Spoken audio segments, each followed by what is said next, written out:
Assalamualaikum warahmatullahi wabarakatuh.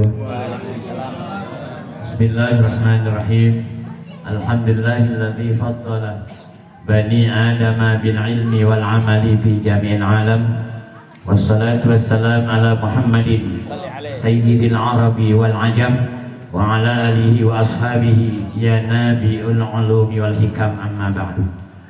Faqala Allah ta'ala fi kitabil karim wa huwa asdaqul qailin. A'udzu billahi minasyaitonir rajim. Bismillahirrahmanirrahim.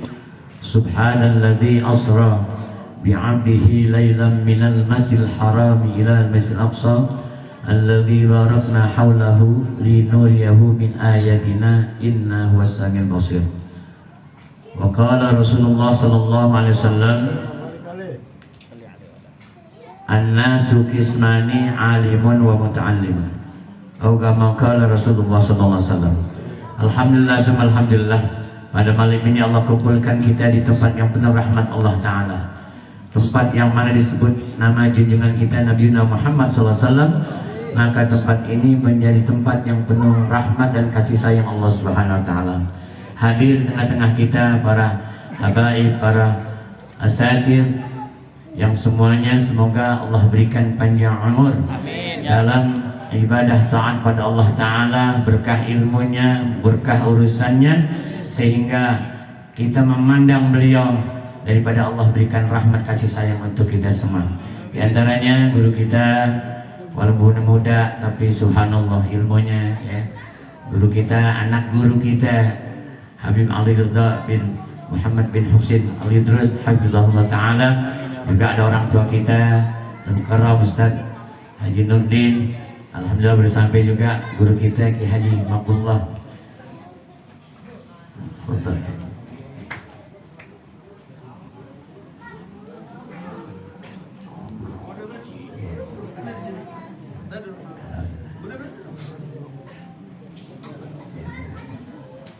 Gitu guys.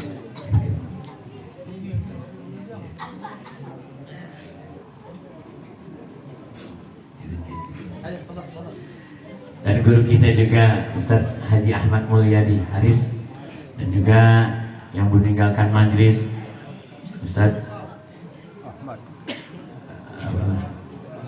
Rahmat Ali, dan segenap para guru yang lainnya, Ustaz Abdul Mu'ayyiz, dan semua wabil khusus Qadiul Majlis, guru tetap di Musala Al-Muqtasim Al-Mukarram Al-Ustaz Haji Sofyan Hadi, yang semoga Allah berikan barakah majlis ini dengan adanya diambilnya, dipelajarinya warisan Nabi besar Muhammad sallallahu alaihi wasallam. Alhamdulillah summa alhamdulillah. Malam ini kita berkumpul yang pertama yaitu memperingati Isra wal Mi'rajnya.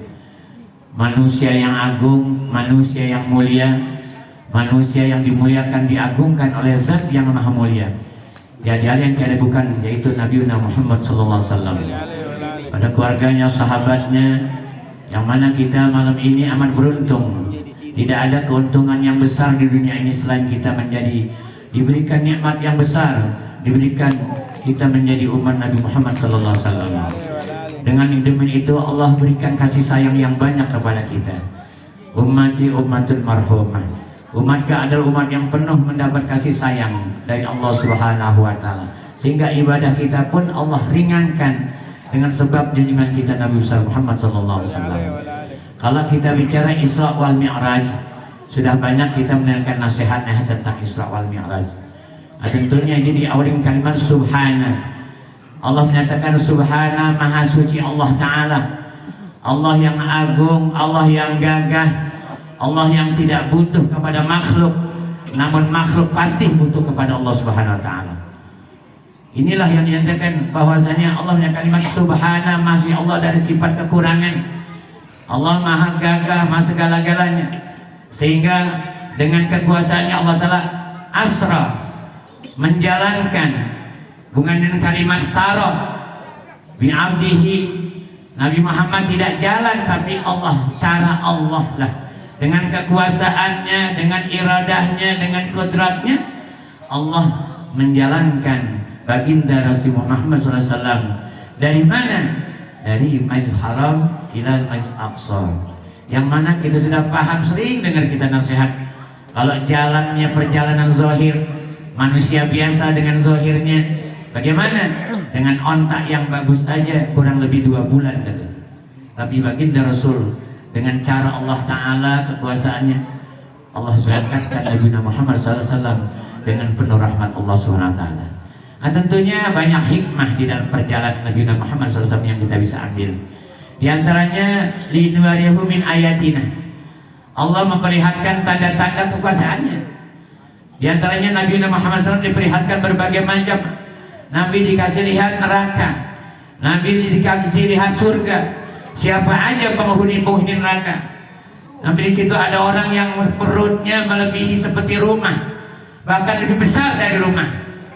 Bertanya baginda Rasul, ya Jibril, itu contoh umatku yang seperti apa, yang mereka perutnya begitu besar?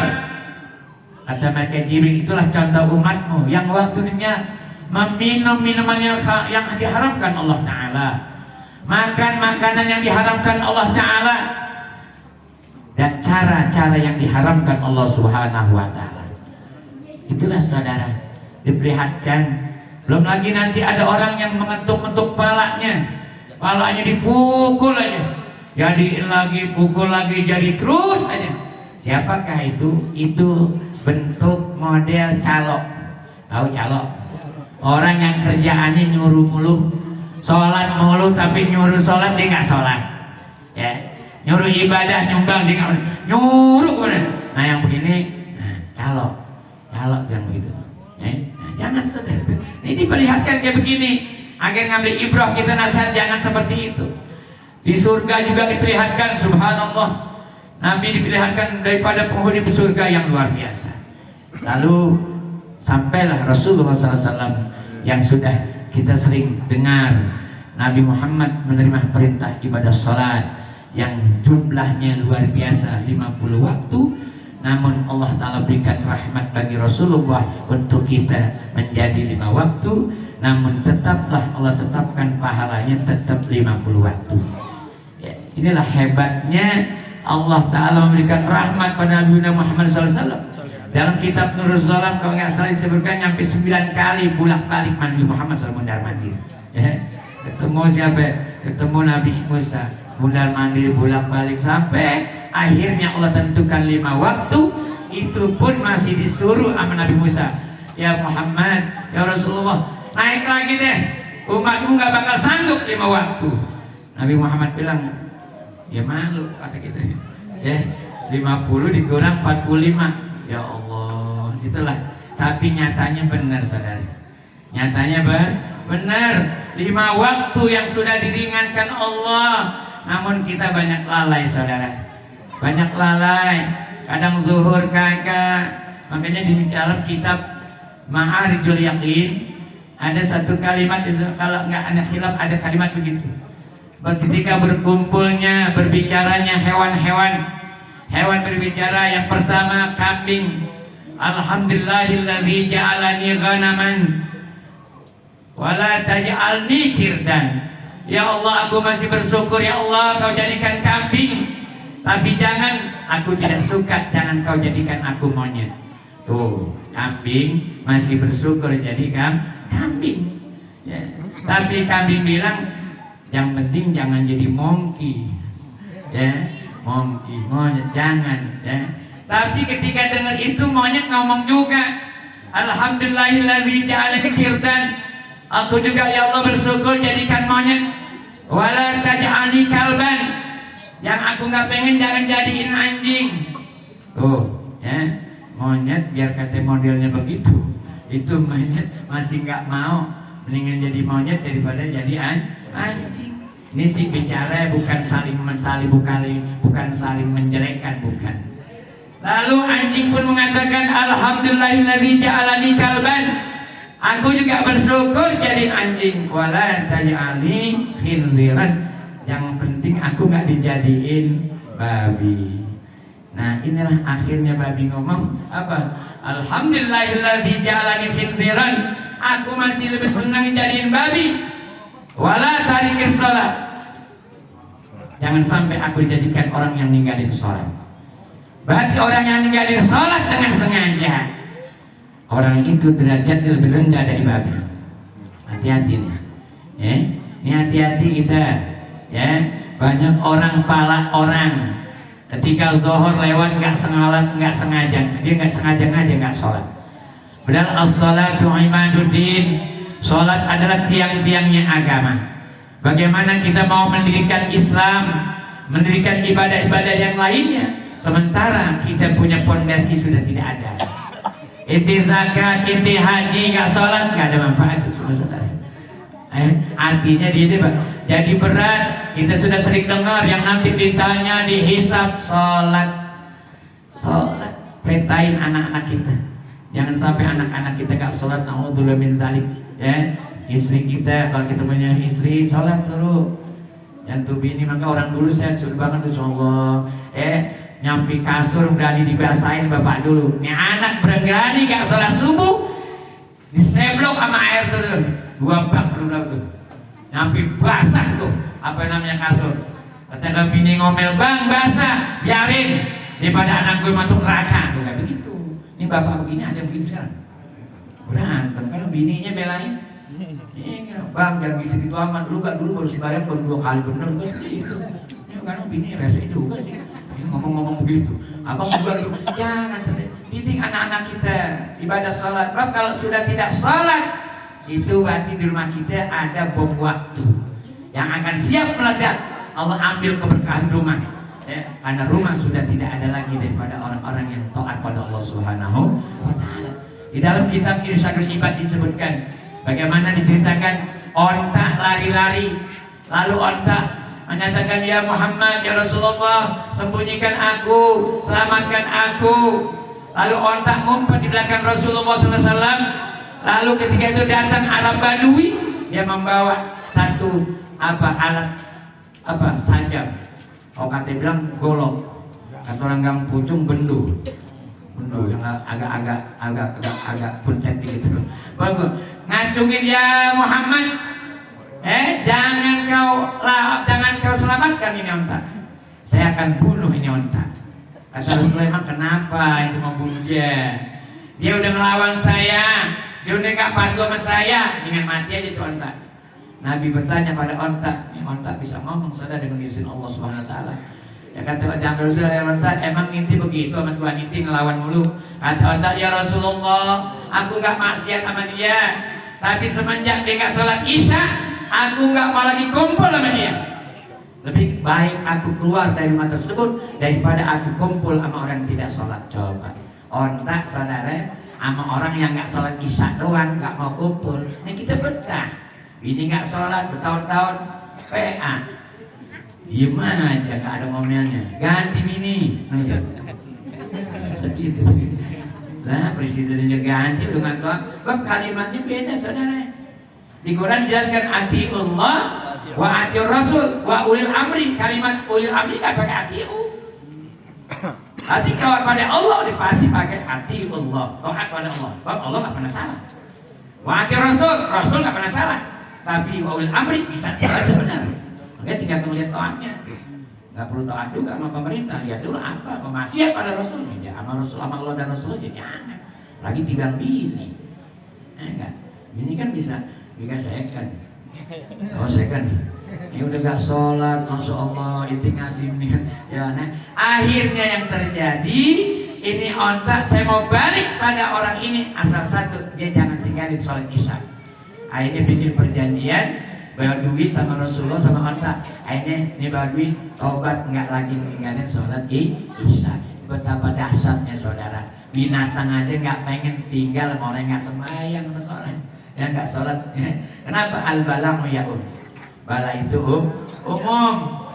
Siapa yang kena? Ya kena di situ. Seperti terjadi di Indonesia. Ya kata sini Ali la nuzul bala illa bimaksiatin. Nggak akan turun bala kalau nggak ada maksiat di dalamnya. Di Indonesia mungkin banyak maksiat kita nggak tahu. Alhamdulillah masih bisa ditopang dengan yang namanya banyak zikir, majlis ilmu, baca sholawat. Nah sehingga bala nggak terlalu Allah berikan. Lihat kalau sampai diturunkan semua bala, itu nggak sanggup saudara deh.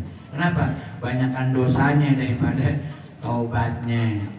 Saudara sekalian, itu yang pertama.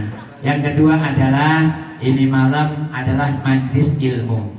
Malam ini ditawakufkan sementara oleh guru kita Ustadz Haji Sofyan Hadi karena menyambut bulan yang mulia, bulan suci Ramadan. Tidak ada manusia yang hebat kecuali dua, kata Nabi besar Muhammad SAW. Orang alim dan orang yang belajar. Nggak cukup alim. Orang alim punya alim ngamalin ilmu. Orang nggak punya ilmu ya belajar. Yang nggak punya ilmu nggak mau belajar gitu. Aduh. Kata Habib Husain bin Yahya itu di kitab Sifat 20, mustahil Nabi dongok bodoh, dongok bodoh, dungu. Ini kita dongok demen mana? Sampai ginari sholat nggak bener, ya Allah bilang misalnya. Kalau ditanya sholat nggak usah jauh-jauh tuh di masjid Al-Ikhlas nih. Kalau kita diantaranya syarat sah sholat, wajib mengetahui sunnah dan fardunya sholat. Kita boleh periksa deh. Kali ada di masjid Al-Ikhlas sebelum masuk ngomong, ya mas kalian sebelum sholat suruh periksa dulu, bapak rukun sholat, iya rukun sholat berapa? Tahu aja. Mungkin barangkali banyak yang pulang. Ya artinya bukan apa, banyak umat Islam nggak tahu sholat terbagi berapa isinya, nggak tahu. Ada qalbi, qauli, fi'li, banyak yang nggak tahu. Di mana batasan qalbi? Alhamdulillah insya di sini pelajari. Ada qalbi, ada fi'li, perbuatan, ada qauli, ucapan. Yang kadang jadi keributkan, yang sunnah jadi diributin, yang wajib nggak ributin, nggak tahu. Nah ini ilmu penting saudara. Nggak ada tempat yang paling hebat selain majlis ilmu. Karena di majlis ilmu ini banyak Allah berikan anugerah. Sering kita dengar bagaimana orang duduk majlis ilmu itu pahalanya besar, melebihi daripada sholat sunnah 1000 rakaat. Mengantar 1000 jenazah, mengurus 1000 jenazah, menjenguk 1000 orang sakit. Ya Allah, itu bisa bayangin jenguk 1000 orang sakit sama duduk di majlis ilmu, kalah 1000 jenguk orang sakit. Udah pakai biaya. Jenguk orang sakit pakai biaya nggak? Pakai biaya. Coba inti nggak nenteng lah, inti pegang ke orang kakinya, Pak, akan dirasain sih? Nggak ada gue rasa, orang belum nggak apa-apaan. Coba lu baca bro, lu baru 1 orang ngomong gitu. Lah kalau 70 orang ketemu, ini 1000 saudara, mengurus 1000 jenazah. Ya Allah, kayak apa ngurus jenazah? Mandiin, apa tuh? Ada hadiahnya, nyolatin dikasih berapa saudara tuh? Duduk di majlis ilmu, masya Allah susah. Soalnya di sini sih banyak saudara yang ngaji. Sampai keluar. Ya alhamdulillah. Rumahnya banyak yang di luar rumahnya. Gak apa-apa ini jadi semangat. Insya Allah remaja kita pada rajin ngaji nih. Kata Ustadz Guru tadi kita bilang, ini udah jadi suatu apa? Terus-terusan daripada guru-guru yang lain ini. Insya Allah keberkahan. Jadi saudara pentingnya duduk majlis ilmu. Jangan sampai kagak. Al ilmu khairul miras. Ilmu sebaik-baik warisan. Nggak ada warisan yang paling besar kecuali ilmu. Udah ilmu kita dapat, duit kita bisa atur dengan baik. Itu nggak punya ilmu, punya duit, boros. Manis, boros saudara. Orang nggak punya ilmu bahaya. Ada orang pakai sorban, nggak rapi kayak sorban. Nggak taunya pas banget yang jadi imam sholat Jumat, sholat jenazah sakit. Dia pakai sorban, dianggap mu'alimin, orang alim, suruh maju deh. Dorong dibayar. Habis bayar, pakai ruku, pakai sujud. Lah sholat jenazah, pakai ruku, pakai sujud. Ya jamaah yang ini ikut aja. Orang dia bilang makmum. Kalau sholat jenazah ditanya, tadi pakai ruku, iya, ngapa? Dosanya banyak gitu ya. Terus ada aja. Itu jawaban ngeles. Tapi saudara, saya pernah dapat ilmu dari kita yang punya guru. Dulu ada orang ulama besar. Ketika ada seorang orang luar Islam meninggal. Orang luar Islam meninggal. Cina orang luar Islam. Tapi orang kampung itu nyuruh nyolatin. Kata orang itu, ajengan, nih si Fulan sholatin.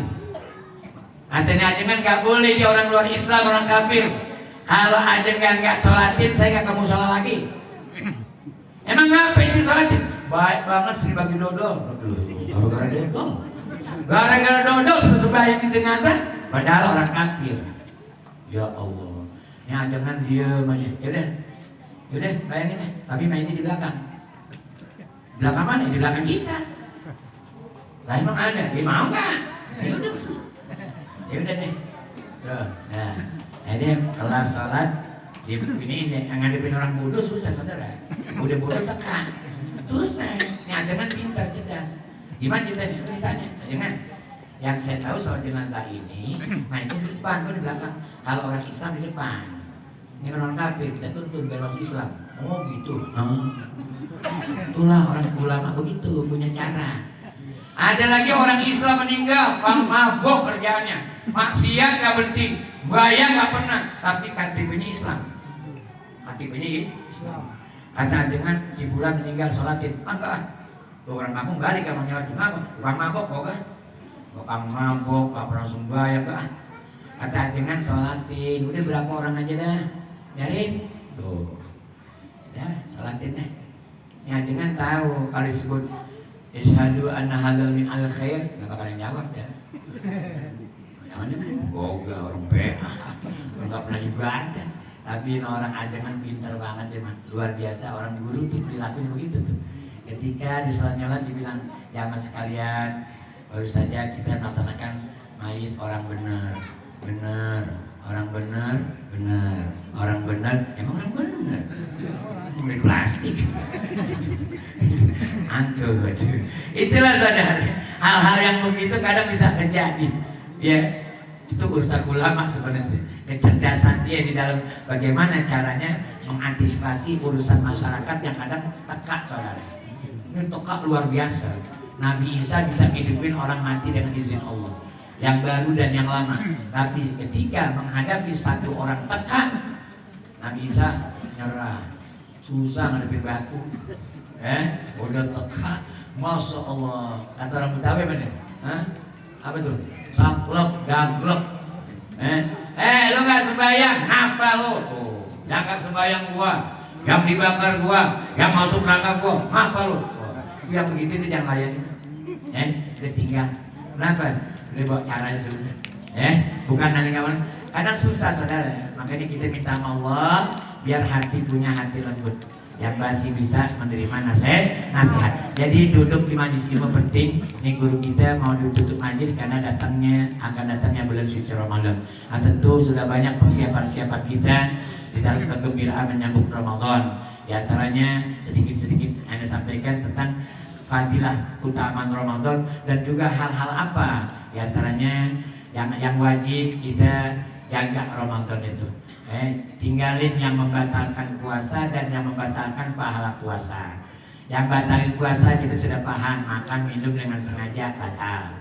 Nanti kalau nggak sengaja, nggak batal. Ada orang minum segelas gede nggak sengaja lupa, batal nggak? Nggak ya. Nyicipin sengaja batal nggak? Dengan mana? Masuk kelodok. Ya intinya kalau sengaja batal. Bersetubuh dengan sengaja nggak tahu hukumnya atau dia lupa nggak batal. Emang kata ibu-ibu apa iya sih gitu. Itu betul ada sih intinya pada mana yang nama lupa nggak batal. Apalagi yang batal puasa. Orang dulu batal puasa nangis nggak batal. Nangis nggak batal. Cuman orang dulu anak kecil nangis, batal puasa. Bapaknya pengen jam 1 lapar, anak gaeng mau jatuh besut. Ayo lu nangis batal. Iya, teman lu pintar. Enggak, nangis batal.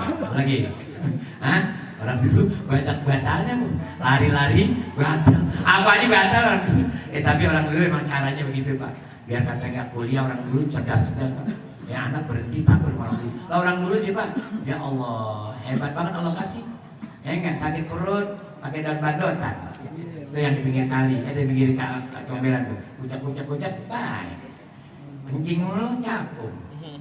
Disundutin aja, coba pakai ular. Ya artinya orang dulu hebat juga. Di kamar mandi ada orang, kita nungguin lama banget, kita pegang aja pala sama belakang gitu. balapan nggak jadi. Orang dulu tuh begitu, tapi nggak nyambung, nggak dihidup kena masa bodoh kena. Padahal bukan dari Nabi, bukan dari ulama. Sugestinya luar biasa. Nah, jadi artinya saudara, ibadah yang bagus tuh. Ini mau Ramadan, yang batalin puasa, sama yang batalin pahala puasa, jaga juga tuh. Nih ibu-ibu inget tuh, ya riba, namimah deh. Kalau ibu nganterin sayur jadi ngobrol, udah nggak usah. Anaknya suruh, mama lewat belakang, ceritanya panjang banget. Loh, emang sini nggak mengapa awalnya? Lu bawa apaan sayur? Laki gue nggak doyan sayur asam. Emang doyan apaan? Loh, lakinya ceritain dah. Ini sih doyannya inian sayur pucung. Nah, berarti gayanya pakai ikan gabus. Nah, kalau laki gue sih nggak repotin. Emang laki gue lah dia ceritain lakinya. Gara-gara sayur asam. Ibu-ibu jangan kasih dah. Jangan kasih. Apalagi kadang repot banget ibu-ibu. Bulan Ramadan pada ke Tenabang. Bulan Tenabang buat endor. Kok nggak puasa? Lu nggak tahu aja suruh macet. Siapa suruh? Ada ibu-ibu begini modelnya. Nah kalau bapak-bapak sih hampir tangga tidur. Bapak-bapak ada dari subuh, habis salat subuh di musola di masjid, rebat, tidur. Zuhur bangun tidur lagi. Asar bangun tidur lagi, bangun maghrib. Alhamdulillah katanya tarawih ini Ramadan puasa nggak berasa. Lah tidur mulu. Bapak nggak dikuburin sama bininya. Lah iya, tapi batal nggak puasa? Kagak. Iya dah, yang tidur mulu. Ya banyak. Ada daripada dengan ngobrolin orang daripada dengan tidur. Oh nggak begitu. Sunnah Nabi banyak Ramadan baca Quran. Ya, insyaallah mudah-mudahan di atas sunnah Ramadan khatam Quran Pak, khatamin Quran. Minimal kita baca itu, ya. Ini bukan Ramadan kagak, apalagi bulan yang lain. Ini yang sekarang kita mulai Ramadan insyaallah kita baca. Dan banyak-banyak sunnah lagi yang batalin puasa, yang batalin pahala puasa. Sunnah-sunnah jaga tuh. Sunnahnya di antaranya sahur, kita paham deh. Ya, walau jur'atamain. Dalam kitab apa nih Haji Zain dibilang walau jur'atamain. Walaupun kau sahur dengan seteguk air jadi sahur gak perlu nasi. Lontong 5 sahur. Ini gak ngaku sahur. Gua siang lemes ini. Lu ngapa? Gua gak sahur. Lontong doang 5. Lah sahur itu. Walau jur'atan ma'in seteguk air aja sahur. Ya seteguk air sahur. Buka puasanya jangan lupa makan kurma nih. Kurma ada 3 rentetan. Yang afdal tentu biasa ajwa. Rutop. Baru deh tamar deh. Nah habis korma baru deh kujongkong apaan. Ya enggak, makan korma dulu. Bapak makan kurma tuh banyak manfaatnya. Sunnah Nabi dapat, kesehatan dapat, cacing pada mati. Cacing mati Pak. Dengan asbab makan korma tuh cacing pada mati itu tuh. Ya enggak jadi tumbuh. Ya, nah itu makan tuh yang baik. Ya apalagi ghusl anil hadas akbar qabla fajrin. Kalau punya hadas mandinya sebelum sahur udah mandi kalau bisa Pak. Liyu'addil ibadah ala toharoh agar makan sahur dan karena suci. Makan karena suci. Kalau bisa tuh begitu. Jangan sampai kita meninggalkan yang waktu itu sunnah, tapi itu salah sunnah membawa keberkahan untuk kita. Jemaah sekalian, ini aja yang saya sampaikan karena sudah waktu masuk jam 10. Saya udah lihat kakinya udah pada gerak-gerak. Matanya celingkukan. Karena saya pikir mulanya maghrib isya. Baca ini juga saya pikir maghrib jam 9 kelar itu ya. Tapi nggak apa-apa Pak. Ini malam ini saya girang banget. Saya ketemu guru-guru. Saya minta maaf. Ini mau Ramadan. Saya minta maaf sama guru-guru kita semua. Apabila saya pribadi memiliki kesalahan dalam bergaul atau dalam tindak tanduk akhlak yang kurang bagus, saya mohon maaf. Yang baik dari Allah, yang kurang dari saya minta maaf pada guru-guru semua. Assalamualaikum warahmatullahi wabarakatuh.